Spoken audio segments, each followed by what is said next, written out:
хөтөлбөрийн хувьд бол бид яг энэ сэдвээр ярилцахаар Монгол Улсын их сургуулийн Аз судлалын профессор Батлага Эрхэмтэй ярилцах гэж байна. Танд энэ өглөөний мэндийг хүргэе. За өглөөний мэндийг баярлалаа.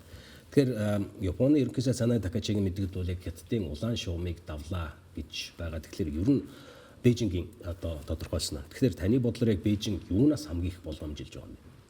За ер нь Такахичи ерөнхий сайд бол ерөнхий сайдын одоо судалт бол 10 сарын 21-нд томилогдсон байгаа. За тэгээд 10 сарын 31-нд Ши Жинпин дарагтаа уулзсан. За энэ үед бол хоёр талын одоо харилцан ашигтай нэг нэгийгээ нөхсөн ийм харилцааг үргэлжлүүлэх болно гэдэг ийм мэдээлэл хийжсэн. За гэтэл хэдхэн хоногийн дараа буюу 11 сарын 7-нд парламентын одоо чуулган дээр парламентын гишүүдийн асуултанд хариулж явах үедээ ерөнхий сайд бол за Тайваны одоо аралтай холбоотой үг хэлсэн жишээ татаж одоо тайлбар хийсэн нь бол Хятадын дургуслыг маш хүчтэй өрнүүлж байна. Ер нь энэ Тайваны одоо аралтай холбоотой асуудал бол албан ёсоор Япон улс Тайваныг одоо тусгаар улс гэж үздэггүй хүлээн зөвшөөрдөггүй боловч за нөгөө талаас бас энэ сэдвийг ер нь үе үеийн Японы ерөнхий сайдууд бол ил гаргаж ингэж ярьдаггүй байсан. Аль болох одоо Хятадын талыг одоо өдөөхгүйгээр за намжмал байлгах ийм зорилготойгоор одоо ил гаргаж ярьдаггүй байсан юм сэдв байсан. Гэтэл одоо энэ Такахичи ерөнхий сайд бол парламент дээр одоо тов тодорхой Тайван гэдэг үгийг ашиглаад за мөн одоо цэргийн хүч хэрэглүүл гэдэг ийм үгийг ашиглаж ингэж үг хэлсэн нь бол нэлээд одоо хурцтунд байдалд оруулаад байна. За энэ бол бас одоо Японд бол яг энэний үр дүнгийн талаар маш олон одоо санал бодол хэлцүүлгүүд явагдаж байна. Ер нь зарим нь одоо зөв гэж хахад зарим нь бас тех ёсгүй байсан гэдэг ийм олон талын саналууд гарч байна. Гэхдээ нэг сонирхолтой зүйл бол Японы одоо үндэсний дотоодын санал асуулгаар бол Такахичи ерөнхий сайдын одоо дэмжлэг бол маш өндөр хэвээрээ байгаа. 70 гарчихсан бараг 80-рууд өгч байгаа.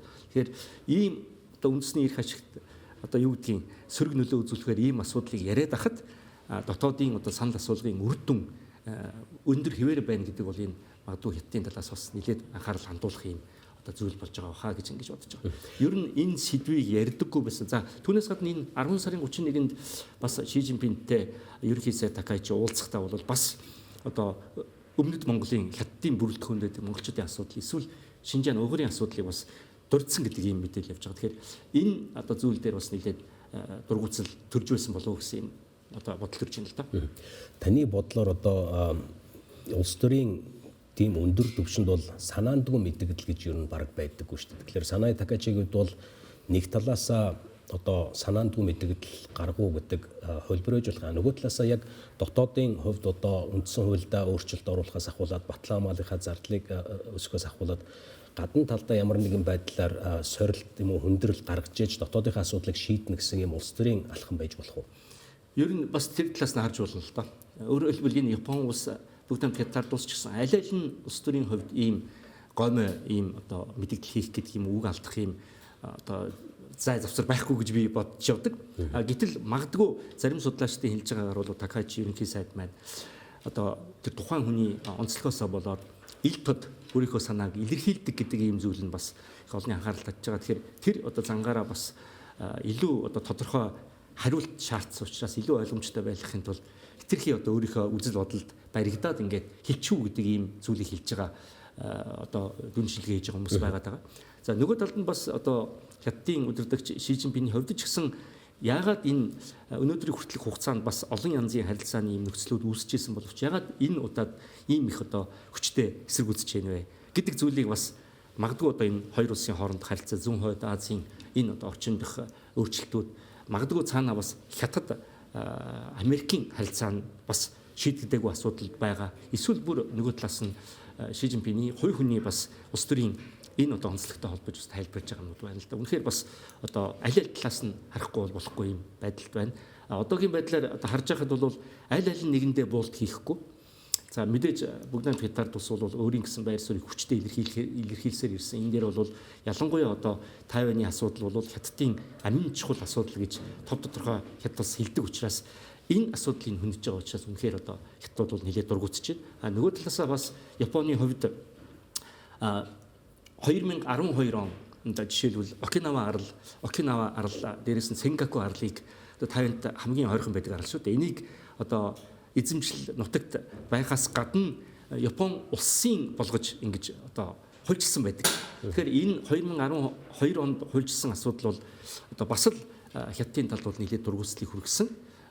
Яг тэгвэл энэ 2010-ад оноос хойш бас одоо Хятадын тэнгис дэх Хятад Японы одоо усан онгоцны мөргөлдөөн зөрчлүүд бол нэлээд одоо эхэлж давтамж маш их өссөн учраас энтэй одоо нийцүүлээд Япон улс бол ийм арга хэмжээ авсан. Энэ дээр бол энэ үеэс бол одоо Хятадын тал бол нэлээд хүчтэй эсрэг үүсэл үзүүлж ирсэн юм байна.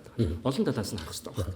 Улс төрийн мэдээлэлээр эхэлсэн юм сүүлдээ худалдаа эдийн засаг руугаа одоо хайлж орж байгаа шүү. Тэгэхээр Хятад бол яг яхаар өөрсдөө иргэдэг Японд аялах суралцгаа дахин бодож үзхийг сануулж байна. Тэгээд далайн бүтээгдэхүүн импортод бол бас хориг тавьсан ийм зүйл анзаарч байна. Тэгэхээр энэ бол яхааргүй Хятадын одоо эдийн засгийн одоо шахалтаа идэвхжүүлсэн иймэрхүү стратеги гэж байна. Энэ маань одоо өмнө нь бол tried and tested гэдэг шиг одоо хэрэгжилж үзээд амжилт олсон шүү. Одоо Хятад Австралийн хувьд ярьж үзгээд.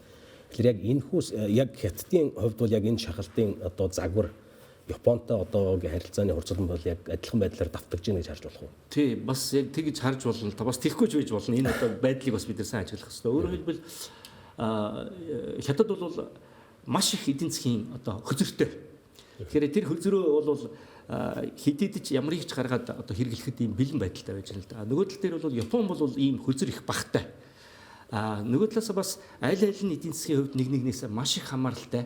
Дээрээс нь сүүлийн үеийн ерөнхий сайдуудын за Хятадын талын ч гэсэн тэр байр суурь за улс төрийн хувьд одоо ийм хүйтэн байр одоо байдалд орсон ч гэсэн эдийн засаг дээрээс мөр хамтарч ажиллана шүү гэдэг ийм одоо сонирхлыг бол давтамжтайгаар илэрхийлж ирсэн. Тэгэхээр юу одоо эдийн засгийн хүнд байдал руу орно гэж хэлэхэд бас хэцүү байна. Гэхдээ энэ одоо байдлаас харахад энэ богинохон хугацаанд одоо ч 40 гаруй хоног л болж штэ. Энэ богинохон хугацаанд ийм хурдтай ийм хүйтрэл үүснэ гэдэг бол нэг талаасаа за бүгд найрамд Хятад улсын одоо дэлхийд дахинд бас энэ байр сууриа бид одоо хүчтэй хадгалан шүү гэдгийг нэг талаасаа илэрхийлж ингэж одоо тав тодорхой хэлж байгаа нэг одоо зүйл байгаа.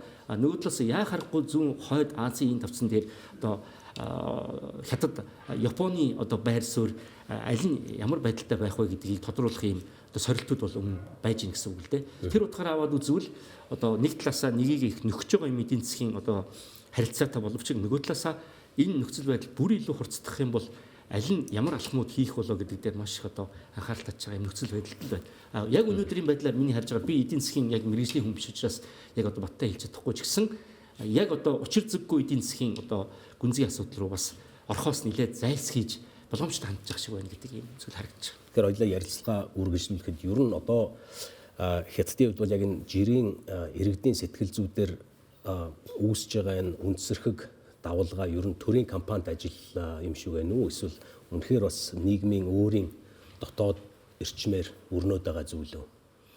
За тэгэхээр энэ бол бас энэ Япон Хятадын харилцааг авч үзэхэд их чухал үндэслэг гэж бодож байна. Японы хувьд бол маш их нээлттэй юм хилцүүлгүүд өрнөж байгаа шүү дээ тийм. Зарим нь шүүмжилж जैन, зарим нь одоо айдуу байх хэвээр, зарим нь бол бас энэ хатуу байр суурьтай байх хэвээр. Сүүлийн үед ялангуяа одоо нөлөө бүхий хүмүүс бол Такаичи ерөнхий сайд бол яг хуу баг зэргийн нюанс бол ийм хүчтэй илэрхийлсэн байж магадгүй. Гэхдээ бид энээсээ одоо буулт хийх ёсгүй. За өнөөдрийн хүртэл одоо бүгд найрамд Хятад улс Японыг маш олон одоо янзын хөзөр ашиглаж ингэж одоо шагалт үзүүлж ирсэн. Тэгэхээр бид бол одоо энийг бас тооцох ёстой гэдэг ийм юмыг одоо ил тод илэрхийлж байгаа юм зүйл гарч иж байна л да. Нөгөө талаасаа Хятадын одоо онцлогийг бид маш их ойлгох ёстой. Хятад бол одоо жишээлбэл өмнө одоо янз бүрийн ийм хурцтмал байдал үүсэхэд бол шууд одоо гудамжинд энгийн иргэд бол жигсаал идэр хийдэг байсан л да. Тэгэхээр энэ одоо туршлага юмнууд одоо бас өмнө болж ирсэн зүйлүүдээс анзаарч яхад бол энэ удаад ерөөсөө жигсаал цуглаан болохгүй байгаа. Энэ юу гэсэн үг вэ гэхээр одоо Хятадын засгийн газар бол бас их зохион байгуулалттайгаар энэ одоо юу гэдгийг хамаагүй одоо жигсаал гаргахгүй хэмжээнд бас хяналт тавьж гэнэ үү гэдэг ийм одоо сэтгэл төрүүлж байгаа. Хэрвээ энгийн одоо ард иргэдийн одоо сэтгэл зүйдээр ингээд сэтгэл зүйд тулгуурлах юм бол магадгүй захаасаа жигсаал цуглаан гаргаад эсрэг үйлчлэл илэрхийлэх юм одоо газар авах магадлалтай. Гэтэл ийм юм гарахгүй байгаа нь бол одоо Хятадын засгийн газар бас тэр хэмжээнд одоо аваачихгүй байх ийм бас сонирхол байж магадгүй гэдэг ийм одоо сэтгэлийг төрүүлж байгаа. Гэхдээ бас дараагийн одоо ялангуяа эдийн засгийн хориг арга хэмжээнүүд гэдэг юм уу энэ зүйлүүд бас ямархуу байдлаар өрнөхөв гэдгээс шалтгаалаад энэ хоёр улсын харилцааны асуудал одоо хэр зэрэг одоо явах вэ гэдэг нь бас харагдах бах. Захаасаа одоо жишээлбэл Хоккайдогоос одоо гэрээ хийгээд одоо авчруулчихсан байсан одоо далайн бүтээгдэхүүнийг хятадын ирэг дээр ирүүлчихэд буцаагаад явууллаа шүү дээ. За энэ бол үнэхээр бас хатуу байр суурь одоо харуулж байгаа юм нөхцөл болж байгаа. Тэгээ энэ цаашдаа дараагийн одоо ямар акшн гарах уу гэдгээс их шалтгааллах байхаа гэж бодож байна. Монголтой холбоотой үндэсхийг хөндлөх гэдэг үзэлтэй Монгол улс бол Японтой стратегийн түншлэлтэй, Хятадтай бол стратегийн зүрийн түншлэлтэй явж байгаа. Тэгээд ер нь Аз намхан талын хувьд бол геополитикийн хурцдмал үе эхэлж байна гэж хараад байна л да. Солонгос, Японоос ахвала, Филиппинээс ахвала Батлан амгалахын зардлаа эрс өсгөж байгаа үед яг энэ үед бид одоо Монгол улсад бол яг ямархуу бодлогын байр суурь баримталж, ямархуу одоо мессеж гадагшаага баримталж явж байгаа юм. За бид үнэхээр одоо их олон том сөргөлдөөнд татагдж байгаа улсуудын дунд байж байгаагаар онцлогтой. Гэхдээ бид өөрсдийнхөө одоо уламжилж ирсэн энэ онцлогынхаа үүднээс бол олон талтай за ийм нээлттэй инх таймж бодлогыг тууштай баримтж ирсэн. Энэ одоо бодлогоо ч гэсэн өнөөдөр илэрхийлж байгаа. Бид аль болох за Орос хятадын дунд хоёрхан улсын одоо дунд байж байгаа ч гэсэн аль болох одоо эдийн засаг дээр хамтрах, манай хөгжилд тусалцаа үзүүлэх ийм улсуудтай аль болох нээлттэйгээр чөлөөтэй харьцахыг хүсэж байгаа. Гэхдээ бид нэг зүйлийг анхаарах хэрэгтэй. Бид Орос хятадын дунд байж байгаа гэдгийг бол мартаж болохгүй. За Орос хятадынхаа энэ одоо байр суурийг тодорхой хэмжээнд хүлээн зөвшөөрч за олон одоо янзын байдлаар дүгнэх гэдэг зорилго тавьж болохгүй. Жишээлбэл одоо Оросын ийм зүйл ийм байна, хятадын ийм зүйл ийм байна гэдэг энэ бол бидэнд агтсан зүйл болно. Гэхдээ бид энийг бол маш сайн ажиглаж явах хэрэгтэй. Энэ одоо улс төрийн энэ харилцаанаас болоод жишээлбэл Япон улс ямар тохиолдолд ямар одоо зан төлөв характерыг харуулж байна уу? Хятад одоо ямар хуу характерыг харуулж байна уу? Ямар үйл ажиллагаа одоо хариу арга хэмжээ авч байна уу гэдгийг бол бид нар маш сайн анзаарч харж явах хэрэгтэй. Эндээс бид ямар сургамж авах вэ гэдг нь бидэрт маш их чухлаа гэж үзэж байна. За их баярлалаа танд. Бид Хятад болон одоо Японы харилцааны асуудлуудад орж байгаа талаар Монгол Улсын их сургуулийн Аз судлалын төвийн профессор Батлан Эрхэмтэй ярилцлаа. Бидэнтэй хамт байгаарай.